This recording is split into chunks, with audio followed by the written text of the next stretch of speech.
Bonsoir à toutes et à tous, bienvenue dans Libre Ensemble, votre rendez-vous de la laïcité. Le 27 janvier 1945, il y a 80 ans, presque jour pour jour, le camp de concentration et d'extermination d'Auschwitz-Birkenau était libéré par l'armée rouge. Alors que le 27 janvier est devenu journée internationale de commémoration des victimes de l'Holocauste, journée de la mémoire des génocides et de la prévention des crimes contre l'humanité, alors qu'on vit une période particulièrement troublée où l'extrême droite rencontre des succès partout dans le monde, quel travail de mémoire peut-on, doit-on encore faire aujourd'hui? Quel héritage transmettre de ces années noires aux générations futures? Ce sont les questions que l'on va se poser ce soir. Libre Ensemble, Vinciane Colson, Jacques Nizan. Et j'ai le grand plaisir de recevoir en studio Pauline Safars-Blumenfeld. Bonsoir. Bonsoir. Vous êtes née en octobre 1933 à Bruxelles, dans une famille juive originaire de Pologne. Vous êtes une enfant cachée. À 9 ans, en 1942, vous avez dû quitter vos parents pour vous cacher chez votre marraine de guerre, dans un petit patelin flamand. Vous y resterez 2 ans avant de retrouver vos parents. Vous nous raconterez donc votre histoire dans un instant. Alors, recueillir des témoignages des survivants de cette guerre, c'était votre travail pendant 4 ans. Pierre-Alain Guyssens, bonsoir. Bonsoir. Vous êtes artiste, photographe et vidéaste et vous êtes l'auteur de l'exposition Your Heritage à voir au Centre d'Action Laïque de Charleroi jusqu'au 21 février. Une exposition photo et vidéo qui pose la question de la transmission de la mémoire. Et enfin, Philippe Lux, vous êtes directeur du CAL Charleroi qui accueille donc cette exposition. Bonsoir. Bonsoir. Alors, Pierre-Alain Guyssens, j'ai envie de me tourner vers vous parce que le point de départ de ce projet, il a lieu le 27 janvier 2020. Vous regardez un hommage à la libération d'Auschwitz sur la RTBF. Ça vous marque, vous en faites un post Facebook et là, à votre grande surprise, vous recevez des réactions négatives de personnes qui se disent fatiguées, que l'on parle encore et toujours de l'Holocauste et ça vous choque. Expliquez-nous. Oui, exactement. Vous avez très bien résumé le début de la jeunesse du projet et ce qui m'a fait réagir. Donc de là, par rapport à mon parcours professionnel étant photographe et vidéaste, je me suis dit que je devais absolument, pour la mémoire, mettre mon talent, avec des gros guillemets, au service de la mémoire. J'ai contacté alors un ami qui s'appelle Michel Descamps, qui travaille pour Eno Mémoire, qui, lui, son métier est de justement transmettre toute cette histoire et tout notre passé. Et je l'ai contacté, je lui ai dit écoute Michel, j'ai une idée, j'ai envie de faire quelque chose. Est-ce qu'il y a encore un témoin qui serait disponible pour moi pour pouvoir témoigner? Alors peut-être avant d'expliquer justement toute la démarche, quels étaient les types de commentaires que vous avez reçus et les choses qui ont fait que vous avez dit là il y a un problème? Je vais le résumer parce que j'en ai eu plusieurs et si je dois mettre quelques mots, c'est ce que j'explique dans le livre, quelques mots sur ça, c'est juif, pyjama rayé, camp de concentration. Alors, il est certain que ça a été le cas, on a tous connaissance de l'histoire, mais que des gens de mon âge résument ça en quelques mots, ça m'a choqué. Mon grand-père a fait la guerre en tant que militaire, service secret belge à Bruxelles. Mes arrière-grands-parents également. Je me suis dit, mais en fait, on oublie notre passé. C'est encore une partie de notre histoire. Et cette histoire, elle nous appartient à tous. Quelle que soit la religion, la nationalité, c'était vraiment ce qui m'a vraiment choqué dans cette réaction en fait. Alors justement, avant de continuer à parler du processus, j'ai envie de me tourner vers vous, Pauline Safars-Blumenfeld. Vous qui avez vécu cette guerre en tant qu'enfant caché, quand vous entendez des gens dire « ça va, on en a déjà assez parlé de cette guerre, de l'Holocauste », qu'est-ce que ça vous fait à vous ? Je n'arrive pas d'abord à le comprendre et deuxièmement à l'admettre. D'abord, c'est une histoire. Je pense qu'au niveau historique, c'est un élément qui n'a pas de précédent. J'espère qu'il n'y aura pas de copie dans la suite. C'est une chose qu'on ne peut pas oublier pour ne pas avoir à la recommencer.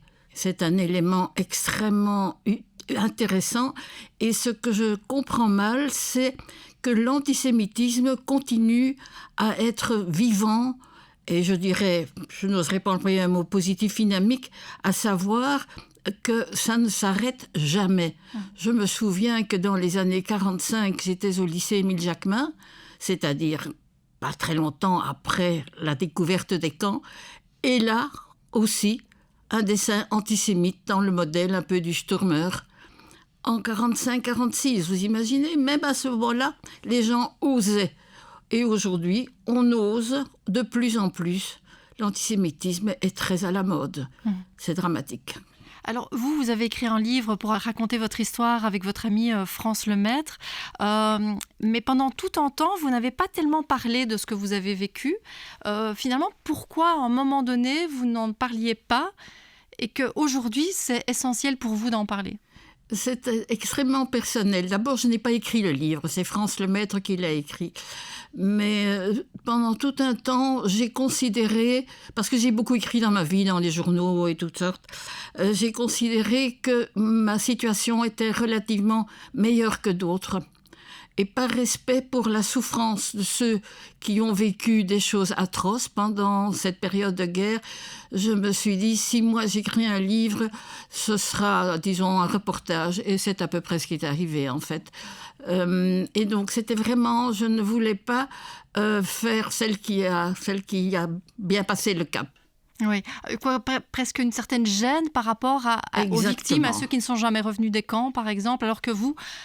mais vous êtes revenu, mais enfin, vous n'êtes pas allé dans des camps, vous étiez une enfant cachée, mais c'était difficile aussi. Vous avez vécu 2 ans sans vos parents, plus plusieurs années dans une crainte permanente. Effectivement, avec un faux nom, avec toutes sortes de petits messages, où mes parents me faisaient parvenir des messages, où mes parents s'arrangeaient pour me préparer le paiement de ma pension, parce que ce qui est un peu particulier dans mon cas, c'est que j'étais chez des gens, même ma pension était payée.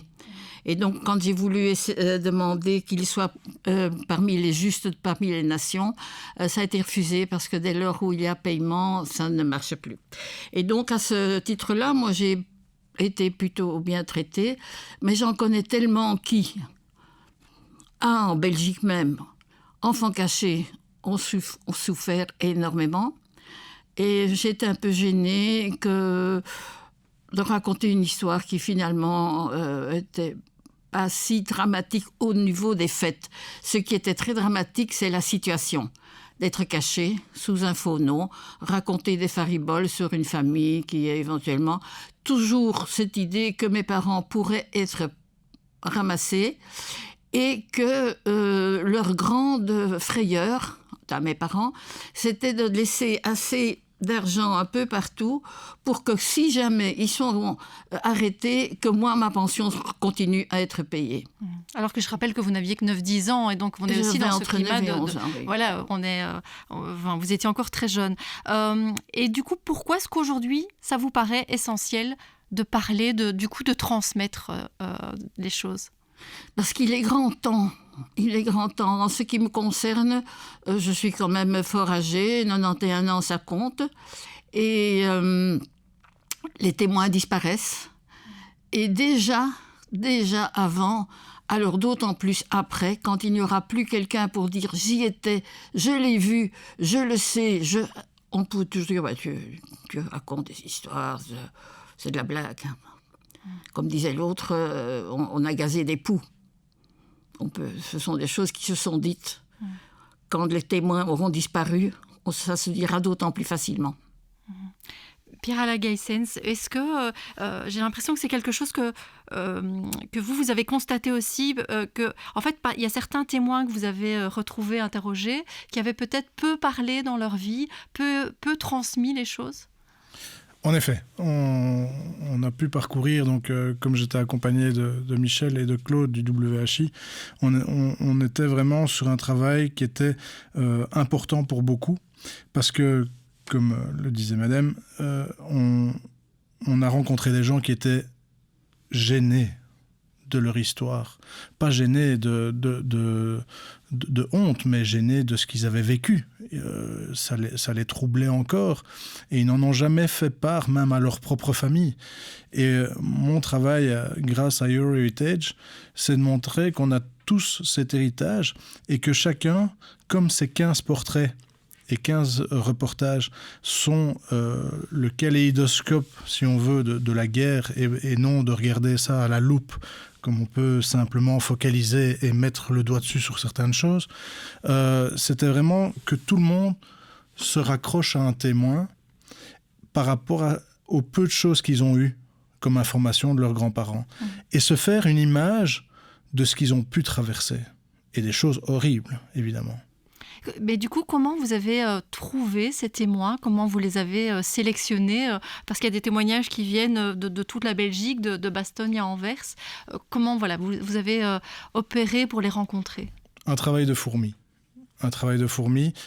Grâce à ces deux organismes qui m'ont aidé dans cette recherche, on a vraiment brassé très large.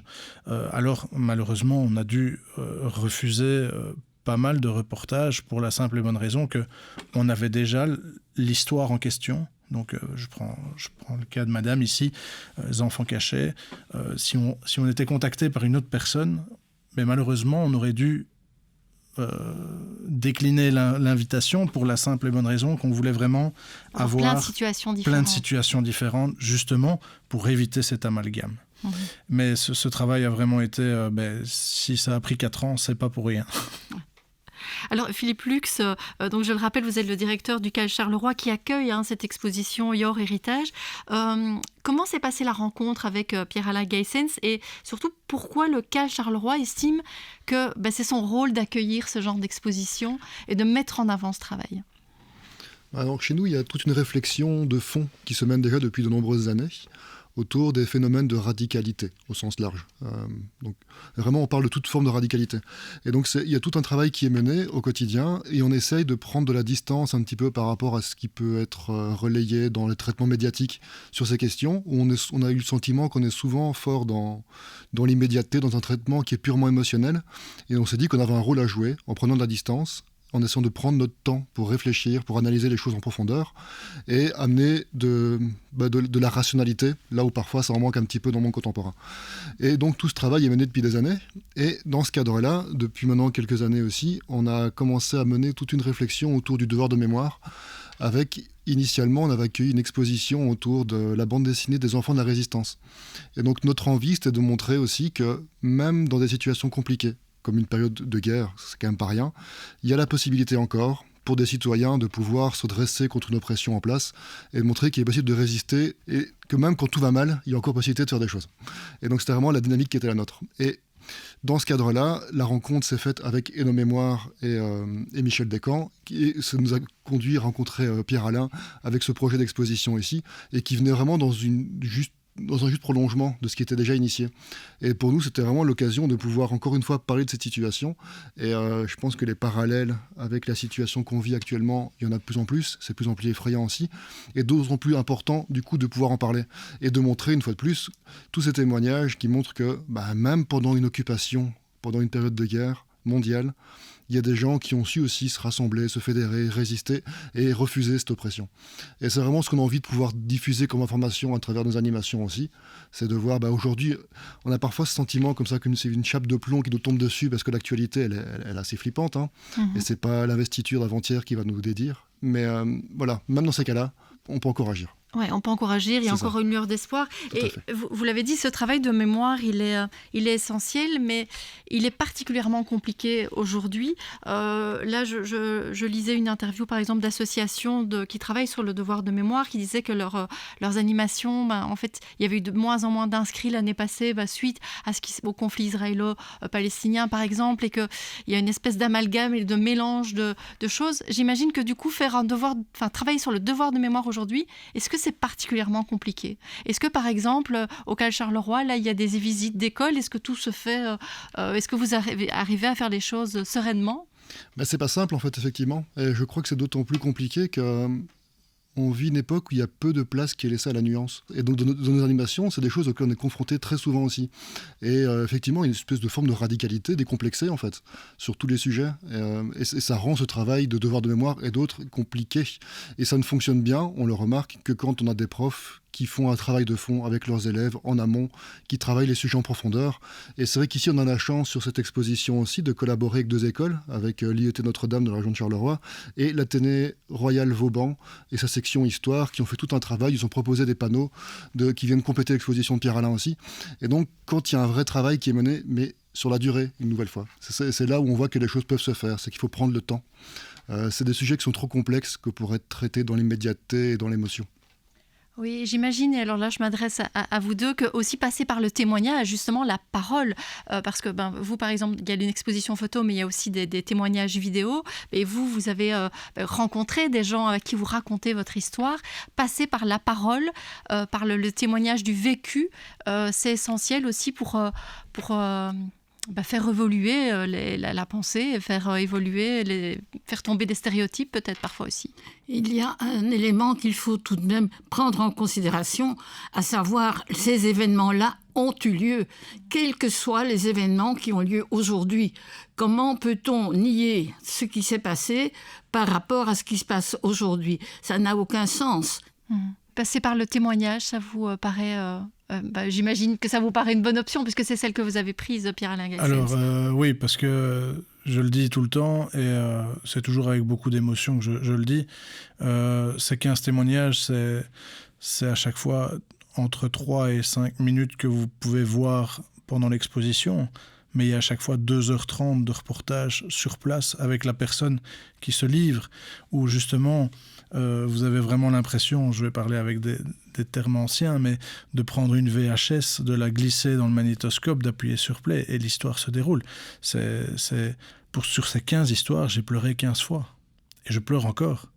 Parce que le devoir de mémoire que je fais, oui, ça a du sens, mais d'avoir ces gens face à vous et de livrer leur partie d'histoire tout au long de l'exposition qui dure 90 minutes en vidéo au total, vous ne ressortez pas là sans émotion et sans réflexion. Et c'est ce qu'il faut. Donner aux jeunes la possibilité d'avoir cette réflexion et de se dire qu'est-ce que je vais changer dans ma vie ou qu'est-ce que je vais changer dans mes comportements pour que l'histoire d'hier ne se répète plus aujourd'hui. Ça vous fait peur, ça, Pauline Safars-Blumenfeld ? Ça vous fait peur que ça ne se reproduise, justement ? Dans la communauté juive, aujourd'hui, la peur règne, effectivement. Non seulement elle règne parce qu'on craint des actes, mais il y a une espèce d'autodéfense. Je ne vais pas dire qu'on rase les murs, mais c'est presque ça. On se sent revenir à une situation ancienne et on se dit, ça va s'arrêter où, quand, comment et que faire ? Les choses n'ont pas l'air de s'arranger du tout. Plus le temps passe et plus les sentiments antisémites se manifestent ouvertement, sans préjugés, sans difficulté. C'est normal. Et je ne comprends pas... c'est très difficile à se dire que ça n'a servi à rien, que cet exemple ne sert à rien et que tout est toujours possible, tout peut recommencer. Et ça, c'est la grande peur. Alors, qu'est-ce qui vous a marqué, Pierre-Alain Gaëssens, dans les témoignages ? Vous l'avez dit, vous avez pleuré beaucoup. Est-ce qu'il y a des anecdotes, des histoires, des points particuliers qui vous ont marqué plus que d'autres dans ce qui vous a été raconté et dans ce qui est transmis dans l'exposition ? Pour chacun. Je ne saurais les citer aujourd'hui, mais une chose est très importante, et je pense que c'est l'essence même de cette émission aujourd'hui. Tous ont communiqué pour la jeunesse le fait de faire attention aux extrêmes, quels qu'ils soient, gauche, droite, parce que c'est appelé justement à recommencer l'histoire. Et ça, tous ont voulu vraiment témoigner. Je ne les ai pas mis pour tous parce que sinon c'était trop redondant si tout le monde finissait ses témoignages comme ça, mais je prends même Isaac Curtis, que j'ai interviewé, qui est un militaire américain qui a fait le débarquement à Utah Beach en Normandie.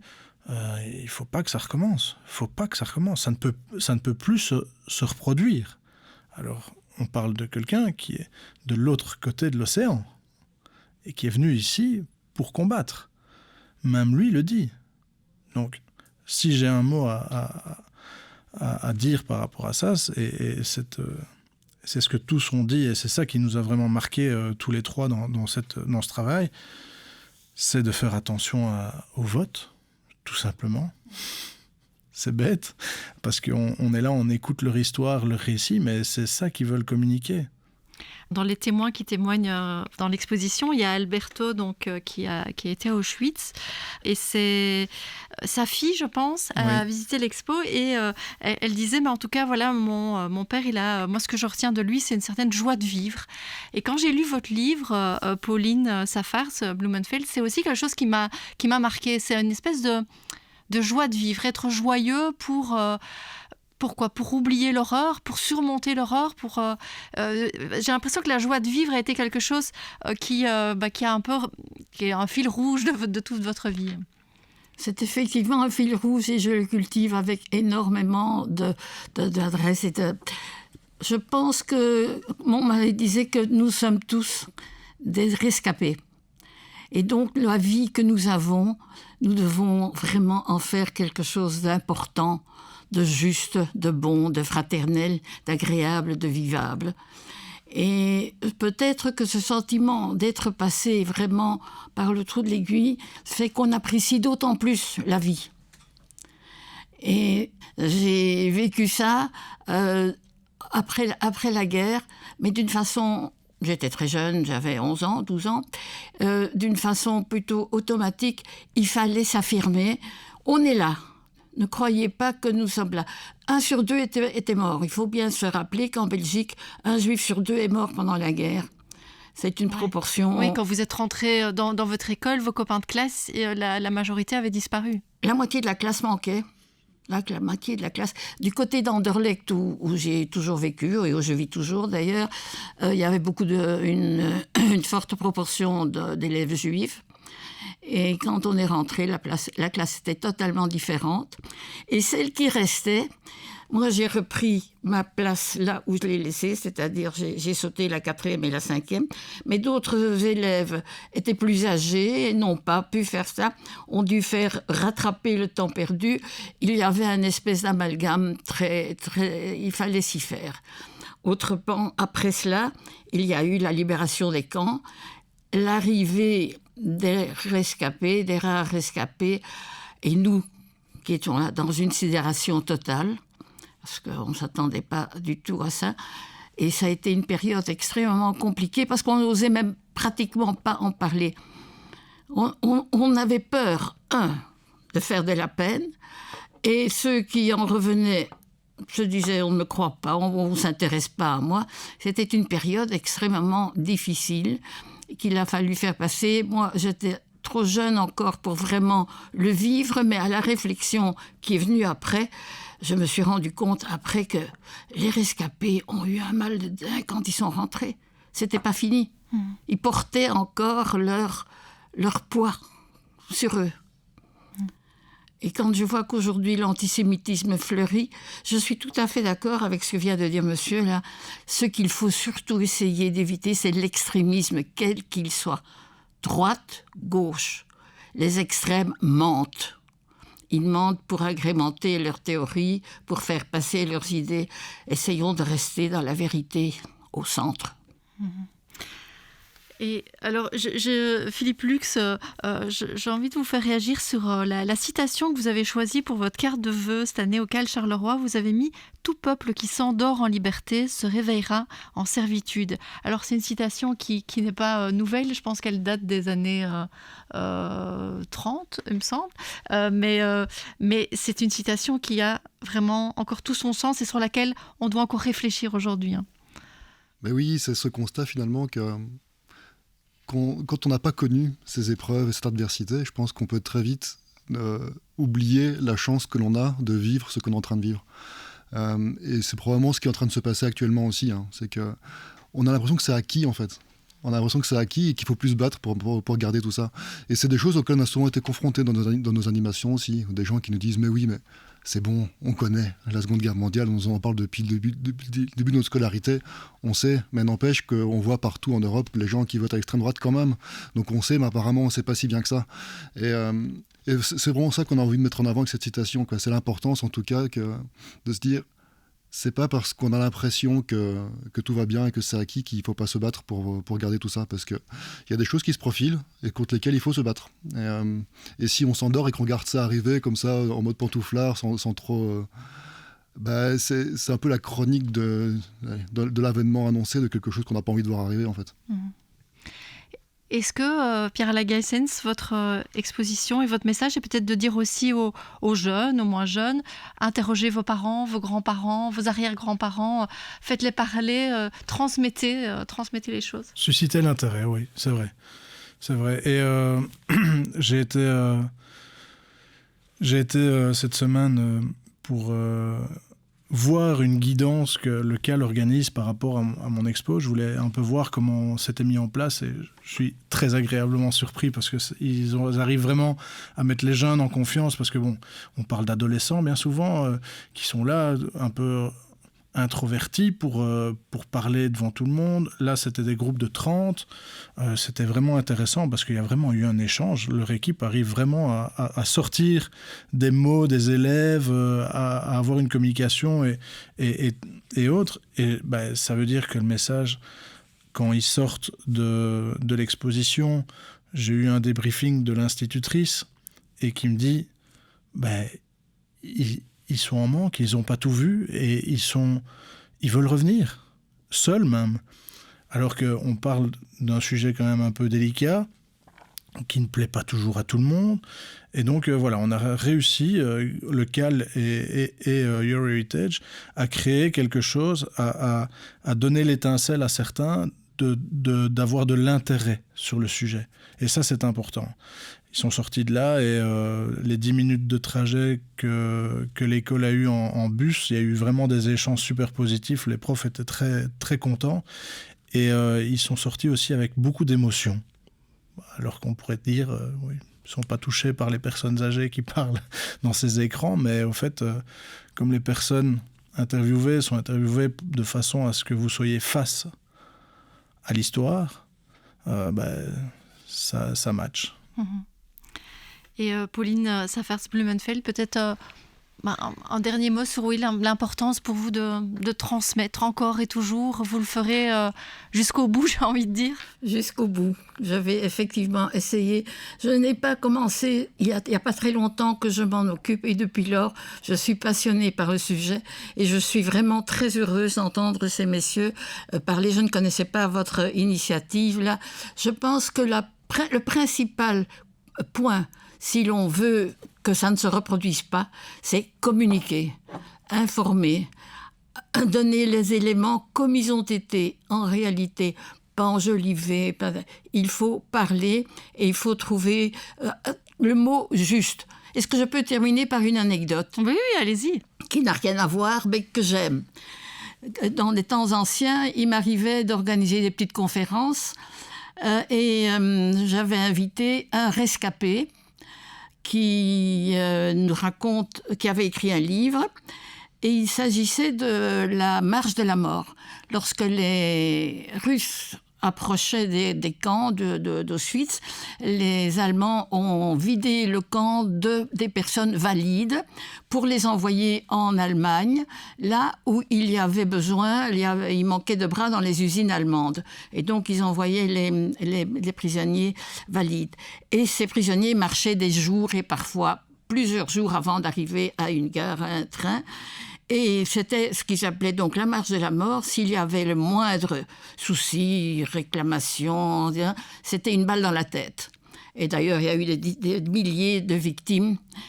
Et ce monsieur qui a écrit le livre raconte l'histoire suivante. À un moment donné, il marche, et puis il se dit de lui-même, j'en peux plus, j'en ai marre, j'arrête, je me laisse aller, une balle dans la tête, de toute façon. À ce moment-là, son voisin, qui ne le connaissait pas, lui dit « Tu sais quoi ? j'arrête, j'en ai marre, j'ai fini, ça ne sert à rien, une balle dans la tête et ça se termine. Alors le premier lui dit « Ah mais non, ne fais pas ça, on va arriver, on est bientôt près de la gare, tiens bon, etc. » Et finalement, ils sont arrivés tous les deux. Et ils ont rescapé tous les deux. Et l'importance pour la communication, ce premier qui nous racontait l'histoire a su trouver les mots pour un autre qu'il n'avait pas trouvé pour lui-même. Mmh. Et la solidarité, la communication, la chaleur de la fraternité, c'est essentiel. J'espère, messieurs, que votre exposition aura un grand succès. Je vous le souhaite et je trouve que vous faites une œuvre utile, essentielle, importante. Mais et vous aussi, Pauline Saffars-Blumenfeld, en racontant votre histoire. Et d'ailleurs, ce livre, je ne peux qu'encourager nos auditeurs à aussi lire votre livre qui a été écrit par France Lemaître et qui est disponible sur Internet. On tape votre nom, on le trouve. Et évidemment, encourager nos auditeurs à aller voir l'exposition Your Heritage, donc au Centre d'Action Laïque de Charleroi. C'est jusqu'au 21 février. C'est juste ? C'est bien ça. C'est bien ça. Merci beaucoup à tous les trois. Merci à vous de nous avoir suivis et une belle soirée à tous.